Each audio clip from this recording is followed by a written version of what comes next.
D Shri Ramgarh में आप लोगों का पुनः स्वागत। आज हम लोग क्लास 7 की पाठ्य पुस्तक सामाजिक विज्ञान सोशल स्टडी, जिसमें पर्यावरण और हम विषय का पहला पाठ हमारा पर्यावरण, जिसका दूसरा भाग का अध्ययन करने जा रहे हैं। इससे पूर्व इस पाठ का पहला भाग में हम लोगों ने पर्यावरण, प्राकृतिक पर्यावरण, मानवीय पर्यावरण के बारे में विशेष जानकारी प्राप्त कर चुके हैं। आज हम लोग उसकी अगली कड़ी का अध्ययन करेंगे, जिसमें मुख्य रूप से 3 बिंदुओं पर चर्चा करेंगे। तो पहला बिंदु है पारितंत्र, इकोसिस्टम। दूसरा जो बिंदु है पर्यावरण प्रदूषण, इन्वायरमेंटल पोल्यूशन। और जो तीसरा बिंदु हमारा है वह है क्लाइमेटिक चेंज, यानी जलवायु परिवर्तन। इन तीनों पर हम संक्षिप्त में जानकारी आज प्राप्त करेंगे। तो सबसे पहले आते हैं पारितंत्र के बारे में, इकोसिस्टम के बारे में। ये एक प्राकृतिक इकाई है, इसको बोलते हैं कि नेचुरल यूनिट्स, जिसमें पृथ्वी पर के सभी जीव, चाहे वो पेड़ पौधे हो, जीव जंतु हो या सूक्ष्म जीव, जिसको हम लोग बैक्टीरिया वगैरह भी बोलते हैं, ये सभी जीवधारी मिलकर एक इकाई का निर्माण करते हैं।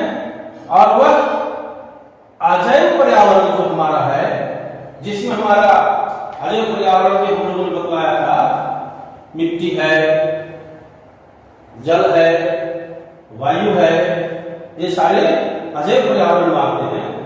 तो इन सारे अजैव घटकों से अंतः क्रिया करके ये सभी जीवधारी, ये सारे जो लिविंग थिंग्स हैं, एक इकाई का निर्माण करते हैं, एक यूनिट का निर्माण करते हैं, जिसको हम लोग इकोसिस्टम कहते हैं। यानी systems of living things in a particular areas. अजैव पर्यावरण से अंतरक्रिया स्थापित करते हुए सभी जीवधारी एक विशेष यूनिट का निर्माण करते हैं, विशेष इकाई का निर्माण करते हैं। उसको हम लोग पारितंत्र कहते हैं, उसको हम लोग इकोसिस्टम कहते हैं। ठीक है, अब आते हैं कि ये इकोसिस्टम जो है, यहां 2 तरह का बताने का प्रयास किया गया है। आप ये देखेंगे कि मानव निर्मित पारितंत्र और दूसरा है प्राकृतिक पारितंत्र। तो मानव निर्मित पारितंत्र का मतलब हुआ कि व्यक्ति अपने स्तर से कुछ खास तरह के स्थानों का निर्माण करते हैं और उन जगहों में भी इकोसिस्टम डेवलप होता है। जैसे मान लिया जाए, मानव निर्मित आते हैं, खेत है, बगीचा है और मानव निर्मित जलाशय। तो इन खेतों में और बगीचों में और जलाशयों में भी एक पारितंत्र का विकास होता है। जैसे हम बगीचे का उदाहरण लेंगे, तो बगीचे में बहुत तरह के फूल होते हैं, अलग अलग तरह के घासें भी होती है, अलग तरह के कीट और पतंग भी होते हैं, और वहां एक अलग तरह का एक विशेष इकाई का, एक विशेष पारितंत्र का निर्माण होता है। क्योंकि बगीचा व्यक्ति के द्वारा लगाया गया था, बनाया गया, खेत व्यक्ति के द्वारा एक यूनिट बनाया गया, तो इसलिए इसको हम लोग मानव निर्मित पारितंत्र के अंतर्गत में रखते हैं। और ये पारितंत्र जो है सभी स्थानों पर एक जैसा नहीं होता है, ये जलवायु पर निर्भर करता है। फिजिकल जो टोपोग्राफी है, आकृति है पृथ्वी का, उस पर डिपेंड करता है। तो अलग अलग क्षेत्रों में अलग अलग तरह है। तो मानव निर्मित हम लोगों ने देखा कि कुछ ऐसे विशेष क्षेत्र होते हैं, जलाशय है, बगीचा है, खेत है, खलिहान है, इन सब में भी एक विशेष इकाई का, जैविक इकाई का निर्माण होता है। इसलिए यह जो इसको मानव निर्मित पारितंत्र के अंतर्गत में आता है। आते हैं हम लोग, जो मुख्य है हमारा वो प्राकृतिक पारितंत्र, जिसमें प्राकृतिक पारितंत्र जो प्रकृति प्रदत्त है वो सारी अवस्थाएं जो जन्म लेंगी वो प्रकृति प्राप्त है, जिसमें जलीय पारितंत्र और भौमिक पारितंत्र। तो जलीय पारितंत्र अर्थात जल में विकसित होने वाले जो पारितंत्र होगा, जल क्षेत्रों में विकसित होने वाला जो पारितंत्र होगा, इकोसिस्टम होगा, उसको जिसको हम लोग बोलते हैं एक्वेटिक इकोसिस्टम, एक्वेटिक इकोसिस्टम, जलीय पारितंत्र। और ये जलीय पारितंत्र भी जो है बड़ा जलीय पारितंत्र भी हो सकता है और छोटा जलीय पारितंत्र हो सकता है। यानी छोटे नदी में, प्राकृतिक तालाब में जो होंगे उसको हम छोटा जलीय तंत्र बोलेंगे, और बृहद रूप में जो सागरों और महासागरों में जो सिस्टम डेवलप होगा उसको हम लोग बड़ा जलीय तंत्र के रूप में के अंतर्गत में जानते हैं। जैसे कि हम सागर और समुद्र में जानते हैं कि बड़ी बड़ी मछलियां होती हैं, बड़े बड़े समुद्री जीव होते हैं, और उन जीवों के लिए जो आवश्यक दशाएं जो हमारा है वो समुद्र में उपलब्ध होता है, यानी अजैव पर्यावरण भी वहां उपलब्ध है। तो उन सबसे अजैव पर्यावरणों से भी अंतरक्रिया करते हुए वहां भी जो इकोसिस्टम का विकास होता है, पारितंत्र का विकास होता है, बड़ा जलीय में भी और छोटे जलीय स्थलों में भी। यानी एक छोटा से छोटा जगह से लेकर के बड़ी से बड़ी इकाई में भी पारितंत्र का विकास होता है। दूसरा है हम लोग भौमिक, फिजिकल, जैसे जंगल है, रेगिस्तान है, घास के मैदान है। तो ये हमारे पृथ्वी पर जो स्थलाकृतियां हैं, जो टोपोग्राफीज है, वो वहां क्या क्या कंडीशन है, वहां का क्लाइमेटिक कंडीशन कैसा है, किस तरह का एनवायरमेंटल कंडीशन है, वहां की जलवायु कैसी है, और किस तरह से वहां वनस्पति का विकास हो रहा है, घास का मैदान है, रेगिस्तान है, जंगल है। तो जिस तरह का टोपोग्राफी होगा उसी तरह का पारितंत्र का वहां भी विकास होता है। इसलिए हम लोग इसको बोलेंगे प्राकृतिक पारितंत्र, नेचुरल इकोसिस्टम। यानी इकोसिस्टम हमारा दो तरह का होगा, एक ह्यूमन मानव निर्मित और एक हमारा प्राकृतिक। प्राकृतिक में जलीय और भौमिक पारितंत्र हो गया, और मानव निर्मित में मनुष्य के द्वारा बनाया गया वो सिस्टम कहलाएगा मानव निर्मित पारितंत्र। दूसरा आते हैं हम लोग, इसकी अगली जो अगला बिंदु है हम लोग पढ़ेंगे पर्यावरण प्रदूषण। यह गौर करने की बात है कि पहला बिंदु था हमारा पारितंत्र, दूसरा है पर्यावरण प्रदूषण, और तीसरा अध्ययन कर रहे हैं जलवायु। ये तीनों आपस में अंतर संबंध रखते हैं, तीनों आपस में इंटर रिलेटेड हैं और एक दूसरे को प्रभावित करते हैं। इसलिए इन तीनों बिंदुओं को जानना अति आवश्यक है। तो पारितंत्र के बारे में हम लोगों ने अध्ययन किया। अब हम लोग आते हैं दूसरा, पर्यावरण प्रदूषण, इन्वायरमेंटल पोल्यूशन। प्रदूषण से आप भली भांति परिचित हैं। प्रदूषण अर्थात हमारे प्राकृतिक वातावरण में वे सारे हानिकारक तत्व जो सम्मिलित हुए हैं और हो रहे हैं, जो हमारे और आपके और पृथ्वी पर रहने वाले जीव जंतुओं के लिए हानिकारक साबित हो रहे हैं। और इसी के कारण बहुत से ऐसे जो लिविंग थिंग्स हैं, बहुत से ऐसे जीवधारी जो हैं वो हमारी पृथ्वी से लुप्त हो गए हैं, और कुछ ऐसे भी जो हैं तो लुप्त प्राय होने की स्थिति में हैं, और बहुत सारे संक्रामक बीमारियां भी जन्म ले रही हैं। ये एनवायरमेंटल पोल्यूशन के चलते। तो ऐसे मुख्य रूप से हम देखें कि कौन कौन सा प्रदूषण होता है। वायु प्रदूषण, जल प्रदूषण, भूमि प्रदूषण, ध्वनि प्रदूषण, और एक हम लोग ये कह सकते हैं सांस्कृतिक प्रदूषण भी आजकल देखने को काफी मिल रहा है। संक्षेप में बताएंगे कि वायु का प्रदूषण है। वायु का प्रदूषण मतलब वायु में वो सारी हानिकारक तत्वें समाहित हो रही है जो जीवों के लिए काफी नुकसान हो रहा है, शुद्ध हवा नहीं मिल पा रही है। और इसके पीछे कारण क्या है?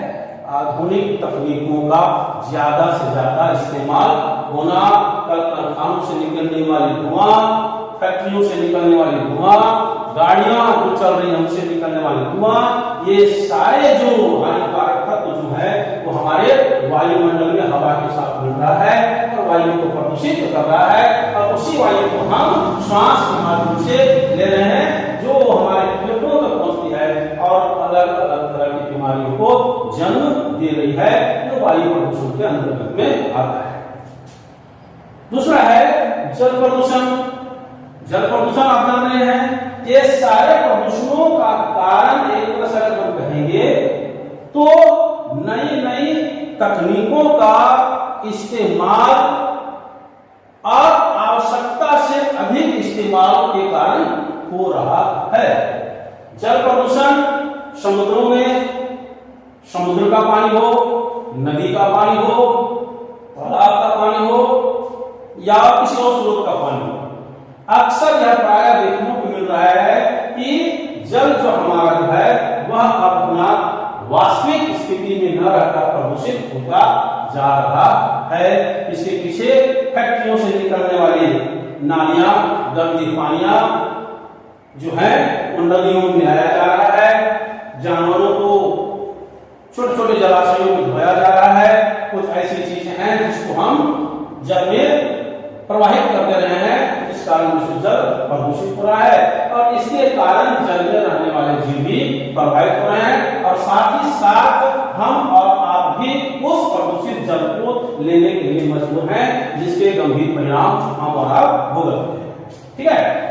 भूमि प्रदूषण, जिसको हम लोग मृदा प्रदूषण भी कह सकते हैं।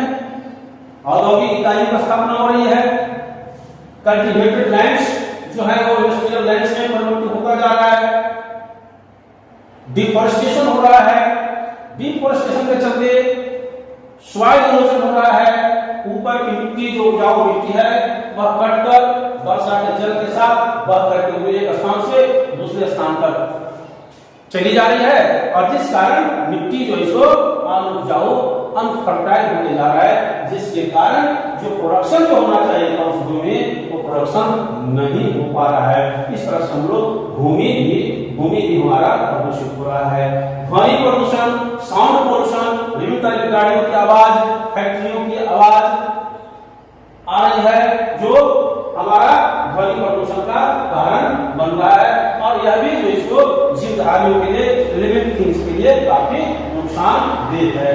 और एक सांस्कृतिक पोल्यूशन, कल्चरल पोल्यूशन जिसको हम लोग बोलेंगे, आज की वर्तमान स्थिति में जो सामाजिक सोशल कंडीशन जो है हम देख रहे हैं कि धीरे धीरे इसमें भी पतन होता जा रहा है। इसलिए हम बोलेंगे कि एक तरह का नया प्रदूषण जो जन्म ले रहा है वह सांस्कृतिक प्रदूषण है, कल्चरल पोल्यूशन भी होता जा रहा है। और यही कारण है आज समाचारों में, समाचार पत्रों में, पत्रिकाओं में अनेक तरह के समाचार सुनने को मिलता है इस कल्चर से रिलेटेड। तो इस तरह से कहेंगे ये प्रदूषण मुख्य रूप से वायु प्रदूषण, जल प्रदूषण, भूमि प्रदूषण, ध्वनि प्रदूषण और सांस्कृतिक प्रदूषण। इसके अलावा भी बहुत सारे प्रदूषण हम लोग इसमें जोड़ सकते हैं, लेकिन अभी आपको कक्षा 7 के लेवल के हिसाब से आपको वायु प्रदूषण, जल प्रदूषण, भूमि प्रदूषण, ध्वनि प्रदूषण, इन सभी चीजों का आपको याद रखना है और इनसे हमें बचने का भी प्रयास करना है। तीसरा बिंदु है क्लाइमेटिक चेंज, जलवायु परिवर्तन। ये जलवायु परिवर्तन है क्या? परिवर्तन को हम जानते हैं, परिवर्तन होता है। जलवायु क्या है? एक लंबे अंतराल के अंतर्गत में जो वायुमंडल की जो दशाएं जो होती है वो हमारा जलवायु कहलाता है। लेकिन क्लाइमेटिक चेंज काफी लंबे अंतराल में इसका परिवर्तन देखने को मिलता है और आज हम लोग इसका परिवर्तन देखने को मिल रहा है, जिसके कारण सूखा, कभी सुनामी, तो असमय वर्षा, असमय सूखा, ये सब देखने को मिल रहा है। ये क्लाइमेटिक चेंज का हमारा लक्षण है। तो कहने का मतलब है कि इस क्लाइमेटिक चेंज जिसको हम लोग ग्लोबल वार्मिंग बोलते हैं, जिसके कारण ग्लोबल है ना, ग्लोबल वार्मिंग, ये ग्लोबल वार्मिंग एक बहुत बड़ा फैक्टर है और ये पूरे विश्व के लिए समस्या बनी है। आज पूरे विश्व का तापमान उत्तरोत्तर दिनों दिन बढ़ता जा रहा है और इसका विशेष दुष्परिणाम भी देखने को हम लोगों को मिल रहा है। जैसे सुनामी हो गया, साइक्लोनिक रेनफोर्स, अचानक बाढ़ आ गई, सूखा हो गया, ये सारी चीजें ग्लोबल वार्मिंग के चलते हम लोगों को देखने के लिए मिल रहा है। और इसके पीछे जो कारण है वह हमारा जो CO2 और CFC आदि गैसों का अत्यधिक वृद्धि होना माना जाता है। कार्बन डाइऑक्साइड की मात्रा अत्यधिक होने के कारण जो हमारा जिसको ग्रीन हाउस गैसेस बोलते हैं, कार्बन डाइऑक्साइड, O3, ओजोन और CFC, क्लोरोफ्लोरोकार्बन, ये सारी गैसों की अत्यधिक मात्रा में वृद्धि होने के कारण जो ग्रीन हाउस है, ग्रीन हाउस दैट मीन्स हमारा एटमॉस्फेयर, वो काफी प्रभावित हो रहा है। और इसे प्रभावित होने के कारण भूमंडलीकरण, ग्लोबल वार्मिंग जो हो रही है, इस कारण से जलवायु में भी परिवर्तन देखने को मिल रहा है और इसे लेकर पूरे विश्व में एक बहुत बड़ा चिंता का विषय बना हुआ है। और इसको लेकर के अलग अलग समय में विभिन्न देशों के बीच में सम्मेलन होता रहा है, जिसमें आपका 1992 में ये ब्राजील में 1992 में पृथ्वी सम्मेलन हुआ था और उसका वही मुख्य विषय था ग्लोबल वार्मिंग। यानी इस ग्लोबल वार्मिंग से हमें निजात कैसे मिलेगा। अगर हम इस पर काबू नहीं कर पाते हैं तो आने वाला समय हमारे लिए और पृथ्वी पर रहने वाले जीव जंतुओं के लिए काफी कष्टदायक साबित हो सकता है।